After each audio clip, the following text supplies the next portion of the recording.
Hello again, everyone. Good to see you all again. Hope you're all safe wherever you are in the world. This is Dulu at Dulu's Reactions. I'm going to react to a video today. Oh, before I forget to say it again, do please like, subscribe, and share, and make any contribution you can to the coffee link, which is down below, as they say. So I'm going to do a reaction video, which I haven't watched before, and it's called, I'm just going to check the title again, The Migration Period, How Europe Was Born. Well, this is a rather complicated topic, so it'd be good to learn, because the world is about migration. Humans have migrated for thousands and thousands of years, sometimes en masse, sometimes in smaller groups, but it's always been the case. So it'd be interesting to see how Europe was born, as the title says. So we'll just get started on that. I'm just going to switch. Let me just get the video up and then make sure the settings are correct. And right, so just make sure you can. There we go. Yep, hopefully you can see me. Got to sit properly. There we go. So let's go back again. Oh, by the way, you can probably see. There you go, that's me. That's not a ghost of me or somebody impersonating me behind me. That's just a mirror, so you can see me there in the mirror. If it's annoying, do let me know, but it's sort of fixed to the wall, so I can't really move it, unfortunately. Oh, there you go. But hopefully that won't be too distracting for you. But yeah, let's enjoy the video. So just open it up now and play it.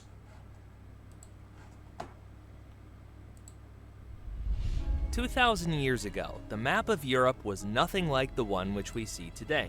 The ancestors of the Englishmen lived in the territory of modern Denmark. The ancestors of the Serbs lived on the shores of the Vistula, and the ancestors of the Spaniards lived in Sweden. Tribes often traveled between territories without permanent residence. This continued until, between the 5th and 6th centuries of our age, most of the peoples finally settled, forming the first European states. In fact, exactly this long process got the title of the Migration Period. Everything goes back to the mighty Roman Empire, occupying half of Europe. The other territories were inhabited by what the Romans called barbarians. The Romans looked at them haughtily. Even the very name barbarian stemmed from how the Romans exaggerated their language. But despite this, the Romans considered the barbarians good warriors and recruited them to Roman service. They especially noted the militancy of the Germanic tribes. The Romans first met them when the Cimbri encroached on the territories of Rome. Lacking enough land at home, the Cimbri decided to move across the Alps to the fertile lands of Italy. Yes, always a bad idea for barbarian Europeans to take on the Romans. It never used to end well for the barbarians or the Germanic peoples and other Slavs, etc., or anyone who opposed the Romans in Europe. Never went well. Along the way, they robbed the Gauls, who fled to Roman protection. This invasion almost reversed the distribution of European forces and territories. For a while, a Germanic kingdom emerged on the shores of the Mediterranean, and Rome, for the first time in the last 100 years, received a worthy enemy who was actively invading Italy. Only 12 Hold on, just check. Just got a message on my phone. Just going to check it quickly. Oh, give me 2 seconds. Sorry, folks, I had to pause it there. I had an important call coming in. So we'll just get started again. years later, Okay, the just Romans continue. were able to defeat the Cimbri, but even then they appreciated the bravery and belligerence of the ancient Germans. Later, Julius Caesar formed units of Germanic horsemen in his troops. Emperor Tiberius created the Germanic Guard Corps for his protection. The good climate contributed to the prosperity of the ancient Germans. The amount of the crop increased annually, and with it also increased the population. With the passage of time, the ancient Germans began to run out of land and decided to move. In the 70s of our age, Goths moved from Gotland to the coast of the Vistula, occupying the territories where the Slavic peoples lived. Oh, I'll just pause it. Right, sorry guys, I had to pause it there. Typical, whenever you're doing something, important calls come through. So we'll just continue from where we left off. Occupying the territories where the Slavic peoples lived. and in the 150s they started a land war with Sarmatians, which they later successfully defeated. In these territories, the Goths created their own kingdom, Oyum. Sarmatians began to flee to the Roman Empire to escape from Goths, while also taking several other Germanic tribes with them, the largest of which became the Marcomanni. The Romans were not very happy with the new inhabitants, so wars began, which intermittently lasted for 14 years. Emperor Marcus Aurelius even managed to defeat the invading barbarians, but his son Commodus, unwilling to continue the war, agreed to relocate the barbarians to Roman lands. This is how the first ancient Germans settled in the Roman Empire. The Goths often raided Roman lands. In 251, during another raid, they defeated the Roman army at the Battle of Abritus, killing Emperor Decius. In 267, their allies, the Heruli, plundered Greece and burned Athens. In 271, the Romans, lacking troops to defend Dacia, gave it to the Goths. But the peak of power for the kingdom of Oyum was the rule of Ermanaric. He conquered the Carpi, the Heruli, the Alani, and the Slavs, and enriched the Goths through friendly and commercial relations with Rome. In Constantinople even appeared a mercenary unit of the Gothic Guard, guarding the imperial palace. But a year after his death, the Huns came to the land. They quickly lured the Slavs and Alani to their side, defeated the Goths, and brutally executed their king Vithamiris. The frightened Goths began to flee. Yes, he's not filling in the details very well, and I thought this was going to be about the history from ancient times of Europe to more recent times, but it's obviously just the sort of the period from about 500 BC or thereabouts onwards, which isn't that early in the span of human history. And also he forgot to mention the Huns came from the steppes of Central Asia, as many other groups actually did, even the original Germans themselves actually. So he's left that out for some weird reason, but never mind, we'll just carry on. To the Roman Empire, but a part of them remained under the rule of the Huns, and they relocated these Goths to the Danube. Another part of the Goths fled to Crimea, where they converted to Christianity and lived alongside the Crimean Greeks. Emperor Valens allowed the Goths to settle in the Roman Empire in hopes of their help in the war against Persia. However, so many Goths arrived there that they had nowhere to settle. Conflicts with the local population immediately broke out. There was a famine among the Goths, and the emperor's salary, which he had promised for service in his army, never came. As the Goths later discovered, it was pilfered by local officials, and when the Roman soldiers beat some Goths at the market, the rebellion broke out. The Gothic army, instead of going to the aid of Valens, captured Mysia. The emperor had to return with an army to Europe. He met the Goths in 378 near Adrianople. Sorry folks, another advert. 78 near Adrianople. His army was weary of the long march, and all the Germanic mercenaries had defected to the Goths on the eve of the battle. Therefore, the Romans have suffered crushing defeat, and Emperor Valens has died. For 4 years after this, the Goths pillaged the Balkans, and the Romans tried unsuccessfully to stop them. This was achieved only by Emperor Theodosius, who gave the Goths the right to reside in the lands of the Roman Empire in exchange for serving in his army. It just shows you, by the way, mass migrations always create turmoil and upset. It's never a good thing. Always creates a lot of upset and bloodshed. Things do settle down, but after a lot of suffering. It's just the way humans are, I'm afraid. The Goths were renowned for their faithful service to Theodosius, especially in the suppression of civilians. They even carried out a massacre in Thessalonica with his permission when discontent broke out with the imperial officials. And when Eugenius proclaimed himself Emperor of Rome, the Goths sided with Theodosius. At that time, Alaric, who was destined to go down in history as the first great king of the Visigoths, was ready to lead. His Gothic army played a key role in the defeat of the usurper Eugenius at the Battle of Frigidus, but at the same time suffered huge losses.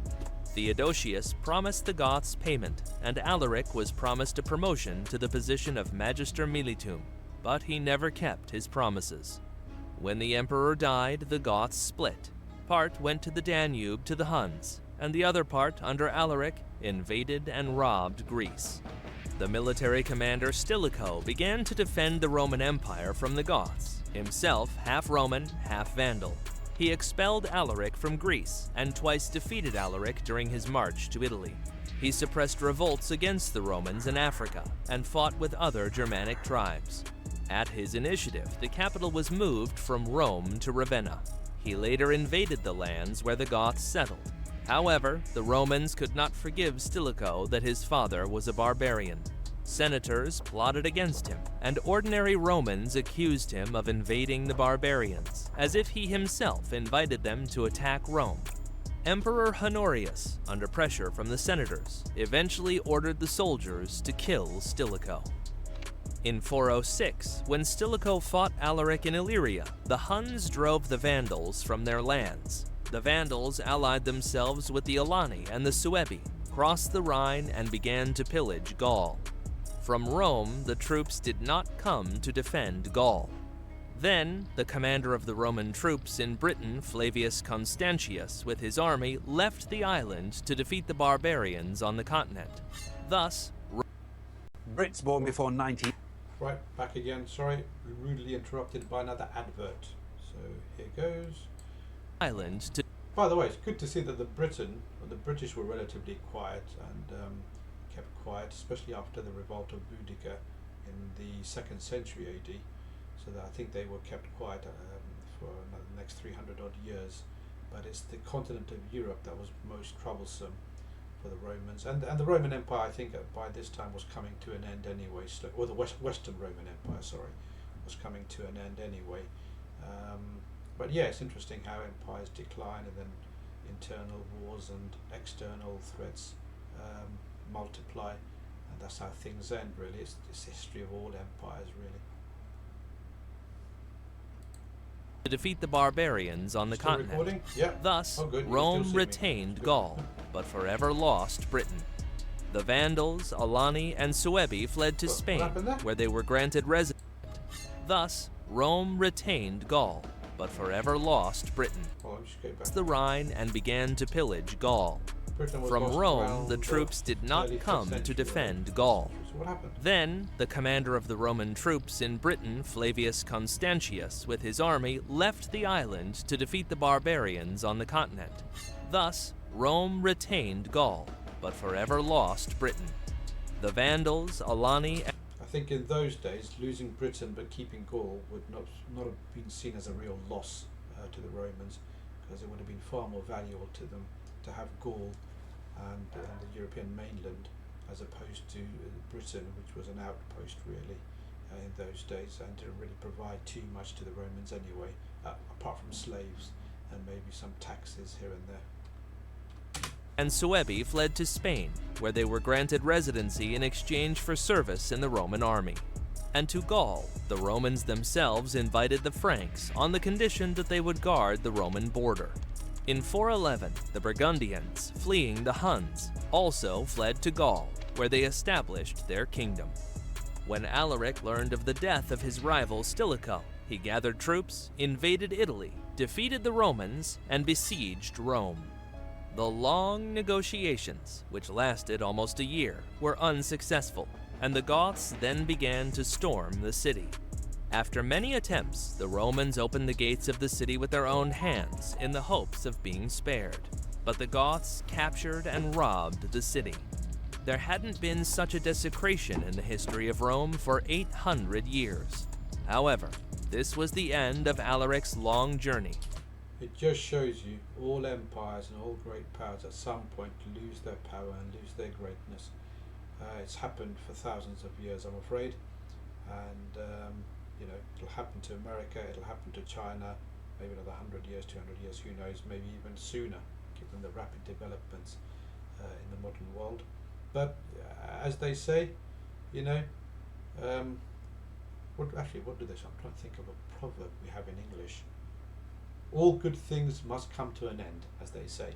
Well, it depends on your perspective, I suppose. If you're at the receiving end of an empire, then all bad things must come to an end. But if you're part of it and you're enjoying the benefits of it, then for you, all good things at some point, unfortunately, must come to an end. And he died of malaria shortly after taking the Hold on, city. am I still recording? After Still his receiving? death, the Goths lost their unity again. There we go. Some of them went to Pannonia, which was under the rule of the Huns. Another part I've got this fly flying around in the office. It's blooming annoying. There we go. No, it's just so annoying. It'll probably stay there now. I bet you if I open the door, it'll still be around. It's just annoying.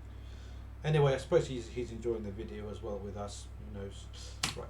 of the Goths was recapturing southern Gaul from the Romans for 8 years. Thus arose the kingdom of Toulouse, and the Goths were finally divided into Visigoths and Ostrogoths. The Visigoths soon began the conquest of the Iberian Peninsula. The Vandals could not resist the more numerous Goths. Vandal king Gaiseric even decided to leave Spain. The Vandals built a fleet and sailed to Africa, where they captured Carthage and established their kingdom. In these years began significant temperature drop. Crop failure and famine greatly affected the ancient Germans. Fleeing from starvation, the Jutes and Angles began to swim to England and seize lands from local British tribes. Some Britons fled the island to a nearby peninsula named after them. Another part of the Britons decided to fight against the conquerors. Realizing they lacked strength, they invited the Saxons to their alliance. However, when the Saxons arrived in Britain, they attacked the Britons and drove them to the outskirts of the island. Thus, the Saxons, Angles, and Jutes conquered new lands and laid the foundation for the future unification of the English people. The Huns became the most powerful tribe in Europe thanks to their numerous cavalry. They settled in Pannonia and went from there to pillage the Balkans. When Attila came to power, he conquered neighboring peoples and created a powerful army. Attila made several expeditions to the Balkans and even forced Emperor Theodosius II to pay money to the Huns in exchange for a promise not to plunder the Roman Empire again. But Attila still sought an excuse for a new war. He found it in an arrangement with Emperor Valentinian III. The Hun chief asked the emperor to marry Valentinian's sister with him, and also asked to give him her half of the empire as dowry. The emperor refused, and the Huns invaded Gaul. Roman general Flavius Aetius began to gather an alliance of Roman legions and barbarian kingdoms to stop the raid of Attila. In 451, his army met the Huns in the Catalonian plains. The battle lasted 4 days and was the greatest battle of those times. Practically all barbarian tribes took part in this battle. Sometimes one tribe stood on both sides of the battle. The Ostrogoths fought for the Huns and the Visigoths fought for the Romans.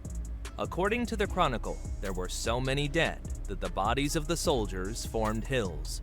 Alaric's son, the Visigoth king Theodoric, was killed in the battle. For this reason, the Goths withdrew from the battlefield. The Huns left the battle the same night. The following year, the Huns once again invaded the Roman Empire and even besieged Rome. It was only thanks to Pope Leo I and the price of a large ransom that Attila was persuaded not to seize the city. But the Huns still plundered small towns in Italy. When the Huns approached Aquileia, the locals fled to the islands in the Sea Lagoon, where they established Venice. After returning to the Danube, Attila arranged a wedding with Gothic girl Ildiko to get support from the Goths, but died the same day. Even at that time, among chroniclers, there were different versions of the death of Attila. Some called the cause of death poison, some wine, and some Ildiko herself. Germans engineered a pressure washer that uses zero energy, and it's making electric models. Right, stop. Continue. Sorry, another advert rudely interrupted. After returning to the Danube, Attila arranged a wedding with Gothic girl Ildiko to get support from the Goths, but died the same day. Even at that time, among chroniclers, there were different versions of the death of Attila. Some called the cause of death poison, some wine, and some Ildiko herself, who could thus avenge the Huns' murder of her family. After Attila's death, his children began to fight each other for power, and the Hun state collapsed. The Huns lost their power, and soon disappeared from the pages of history. In 455, It's funny he says that they disappeared from the pages of history. I mean, nobody disappears, they just become part of another group and intermix, and that's what happens. All of these so-called tribes we're naming, you know, Alans and Vandals and all this and that, many of them probably were the same group once upon a time, and then over time they split up, give themselves different names and develop different cultures, etc. It's just the way human history is. You know, it just occurred to me there was an experiment done, I think it was called in the 60s or 70s, the Robbers Cave experiment or something like that, where they split up a group of boys, and over time they became fierce rivals, and they saw each other as completely different, even though they were actually from exactly the same group. As human beings, that's how we are. With time separates us. Emperor Valentinian III was assassinated by usurper Petronius Maximus. The emperor's wife wrote a letter to the Vandals asking them to avenge the death of her husband. While the Vandals reached Rome, Petronius Maximus was also killed. Then the Vandals simply seized Rome and began to plunder it. I think we have 6 more minutes of this video, guys, so it's been interesting so far. I hope you've enjoyed it. I'm sort of learning a lot myself, and there's some of it's revision as well. But yeah, it's really interesting. This lasted for 14 days. As a result, the Romans were so weakened that real power in the empire was seized by the Visigothic warlord Ricimer, known for gaining the political control through placing puppet emperors on the throne. The Ostrogoth tribe was the largest of the Hun tribes. After Attila's death, they quickly defeated the Huns and gained independence by proclaiming the Ostrogothic kingdom. In the following years, the Ostrogoths conquered their neighbors, and the Roman emperor granted them the right to settle in Italy. Relations between the Romans and the Ostrogoths were friendly. Some settled in Moesia, where they served in defense of the Roman border. When the Alemanni invaded Italy, the Ostrogoths were recruited into the army, which fought under the lead of Odoacer to defend Rome. After a while, the new Roman emperor again appealed to Odoacer to defeat Julius Nepos, who had proclaimed himself emperor. But Odoacer, realizing that the real power in Rome is held by the father of the emperor, immediately after his death took prisoner child Emperor Romulus Augustulus. Odoacer forced the infant emperor to renounce the throne, give up the imperial regalia to Constantinople, and proclaim himself King of Italy. This is how the Roman Empire formally fell. However, the Great Migration of Peoples did not end.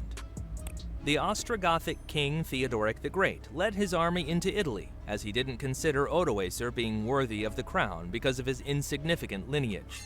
He defeated Odoacer, killed him during negotiations, and himself became king of Italy, resettling all the Ostrogoths there.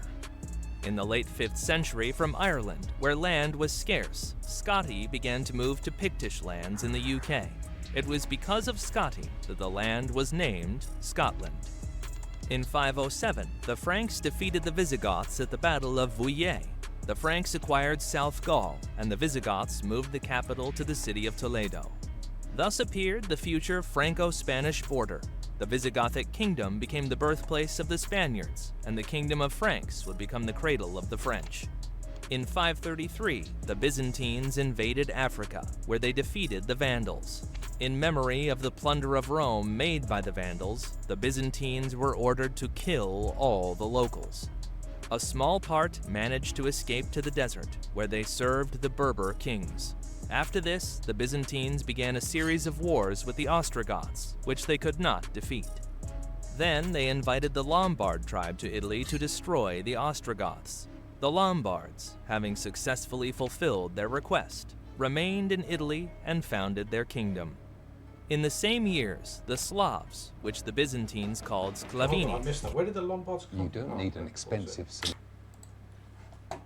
I missed that. Where did And the invaded. Lombards, which bit of it did they... Then they invited the Lombard tribe to Italy to destroy the Ostrogoths. The Lombards, having successfully fulfilled their request, remained in Italy and founded their kingdom. In the same years, the Slavs, which the Byzantines called Sclavini, came from the Danube and invaded Byzantium for the first time. Soon, among the Slavic tribes, a powerful Antes union emerged, constantly attacking the Byzantine lands. It's that blooming fly again. He wants to watch the video, but wants to carry on interrupting me as well. Naughty fly. In 541 in Byzantium, an epidemic of the plague began, from which the Balkans were very badly affected. The population of some lands has simply become extinct. Slavs who fled the attacks of the Avars began to settle in empty territories. So the Slavs settled the Balkans and even part of the Peloponnese. There settled the Slavic tribes of Melingoi and Azeritai. And in 558, Turkic tribes of the Bulgars encroached on Byzantium, having come to Constantinople. Only a ransom of gold saved the city from a siege. In 610, the new Byzantine Emperor Heraclius hired Croats, which lived in the Carpathians, for military service. The Croats liked Dalmatia so much that they stayed and founded the Croatian kingdom. In 665, the Bulgars, fleeing from the Khazars, settled on the Danube, where they formed their Bulgarian Khanate and assimilated among the Slavs. At the same time, the Slavs settled to the west, bordering with the ancient Germans, who called them Wends. Here, many small Slavic states emerged, among which the Principality of Great Moravia gained power over time. The last great people to come to Europe were the Magyars. They settled in the Black Sea steppes, from where they began to raid neighbors. In 895, Prince Svatopluk I of Moravia invited Magyars to serve in his army. Instead, during the Danube settlement, the Magyars captured Great Moravia and made it their state, which they named Hungary. The borders between the peoples of Europe would change, but not so much. It can be said that this is where and how the map of Europe was formed, where barbaric kingdoms would become the foundation of the new European countries known to us. Okay, that was very interesting. It's great to watch. Actually, I'm just going to move here a bit more, so you can center it a bit more. Yeah, well, I hope you enjoyed that. That was very interesting, and I learned a lot. Very confusing with all the tribes moving here and there on the different names, but I suppose that's just the way history is. People move around, they change their identity, they change their names over time, intermix with others, especially when it comes to Asia and Europe. That's been going on for Asia, Europe, and North Africa. That's been going on for thousands of years. This video didn't go as far back as I thought it would do, to actual ancient times like 2000 BC, 1000 BC, etc. It was a bit sort of nearer, if you like, well, nearer, so to speak. But yeah, it was still interesting.